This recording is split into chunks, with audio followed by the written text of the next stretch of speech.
آپ کے سارے کام بند ہو جاتے ہیں، ایک قسم سے یوں سمجھے کہ دنیا سے آپ کا رابطہ ختم ہو جاتا ہے اور آپ مر جاتے ہیں۔ جب میں 188 روپے کا کلر تھا،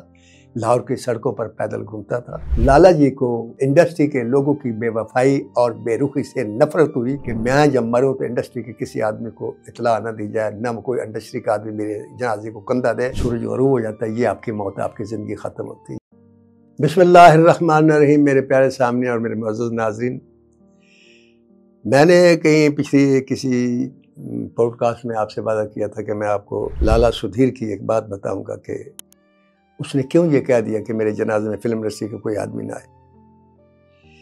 میرے پیارے سامعین اور میرے معزز ناظرین، ہوتا یہ ہے کہ جب انسان عروج پر پہنچتا ہے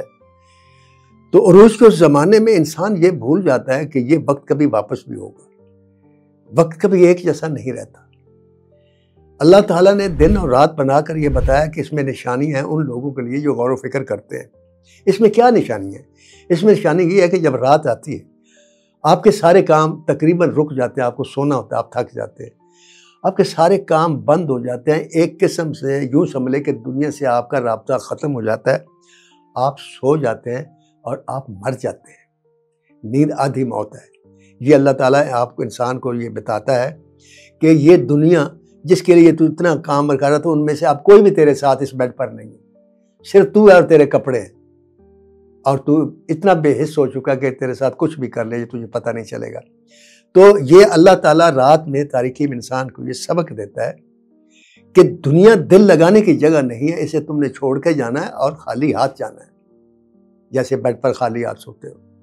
کفن میں جانا ہے۔ پھر دن نمودار ہوتا ہے تو اللہ تعالیٰ نے کیا بتایا؟ شروع ہوتا ہے، سورج نمودار ہوتا ہے، یہ آپ کا بچپن ہے،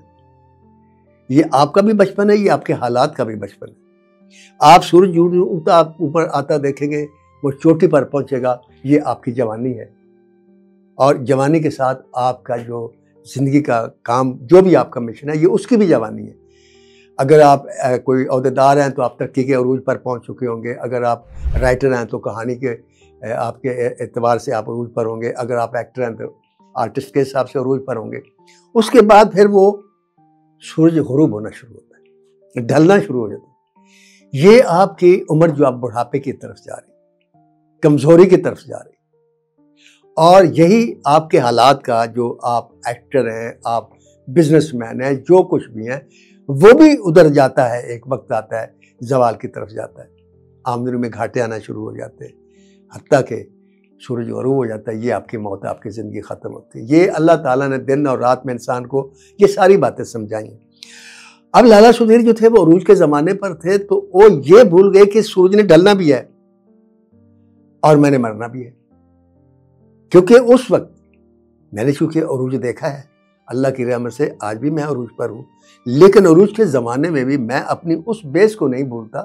کہ جب میں 188 روپے کا کلر تھا، لاہور کی سڑکوں پر پیدل گھومتا تھا، جیب میں کرائے کے لیے ٹیکسی کے لیے پیسے نہیں تھے، بسوں میں سفر کرتا تھا۔ وہ وقت بھی میرا تھا، یہ وقت بھی میرا ہے، لیکن میرے سے مراد یہ نہیں کہ وقت میرا، وقت وہ بھی اللہ کا تھا، وقت یہ بھی اللہ کا۔ اس حال میں بھی مطمئن تھا، آج بھی مطمئن ہوں، اس دور میں مایوس نہیں تھا، آج مغرور نہیں ہوں۔ یہ سبق میں نے اللہ کے کلام پاک سے سیکھا تھا۔ اب جو لوگ دین سے دور ہوتے ہیں یا غور و فکر کرنے کے عادی نہیں ہوتے، وہ اس نشے میں اتنے چور ہو جاتے ہیں کہ وہ یہ سمجھتے ہیں کہ زندگی کی آخری سانس تک یہی پروٹوکول ہوگا، اسی طرح لوگ میرے ارد گرد آئیں گے، اسی طرح میرے پیچھے آئیں گے، پیسہ بھی پیچھے آئے گا، شہرت بھی پیچھے آئے گا، لیکن ایسا نہیں ہوتا۔ سلطان رائے صاحب آ گئے، سلطان رائے صاحب آ گئے تو اس نے سب کو گھر بھیجنا شروع کر دیا۔ اکمل بھی چلے گئے، اجمل بھی چلے گئے، حبیب بھی چلے گئے، اعجاز درانی بھی چلا گیا، کیفی چلا گیا، عنایت حسن بھٹی چلا گیا، سدھیر بھی چلے گئے۔ اب وہ لوگ جو ہر وقت ان کے دروازے پر ہوتے تھے انہوں نے فون تک نہ کرنا شروع کیا، وہ لوگ جو ان سے ملنا فخر سمجھتے تھے انہوں نے ملنا چھوڑ دیا، وہ لوگ جن کے ہر وقت ٹیلی فون آتے تھے انہوں نے ٹیلی فون کرنا چھوڑ دیا، ساتھ پیسہ بھی ختم ہو گیا۔ تو لالا جی کو انڈسٹری کے لوگوں کی بے وفائی اور بے رخی سے نفرت ہوئی، اور وقت کے ساتھ ساتھ وہ ڈھلتے گئے، کام سلطان رائے کا بڑھتا گیا، عروج ان کا بڑھتا گیا، ان کا زوال بڑھتا گیا، لوگوں کی آمد و رفت ختم ہوتی گئی، ان کا غصہ بڑھتا گیا، اور اسی غصے میں ایک دن انہوں نے کہہ دیا اپنے بچوں سے کہ میں جب مروں تو انڈسٹری کے کسی آدمی کو اطلاع نہ دی جائے، نہ کوئی انڈسٹری کا آدمی میرے جنازے کو کندھا دے، کیونکہ یہ بے وفا ہیں، یہ بے ضمیر ہیں، یہ بے حس ہیں، وغیرہ وغیرہ۔ تو میرے پیارے سامعین اور میرے معزز ناظرین، دنیا کا کوئی بھی آدمی ہو، آپ اسے بے حس اور بے ضمیر کہنے سے پہلے یہ سوچیں کہ آپ میں کیا کمی ہے کہ اس شخص کا آپ سے رابطہ ٹوٹ گیا، کیا وجہ ہے، وہ کون سی خوبی تھی کہ لوگ آپ کے پاس آتے تھے، آج آپ میں کون سی ایسی خامی آ گئی کہ لوگ دور جاتے ہیں۔ اسی لیے کہتے ہیں کہ جب وقت اچھا ہو اس وقت دوست بناؤ، اس وقت لوگوں کے دوست بنو۔ برے وقت میں تو آپ ہر ایک کے پاس دوستی کے لیے جائیں گے، اچھے وقت میں ان لوگوں کو دوست بناؤ جن کے حالات اچھے نہیں ہیں، تاکہ آپ پر برا وقت آئے تو آپ کا ساتھ نہ چھوڑیں۔ Thank you very much.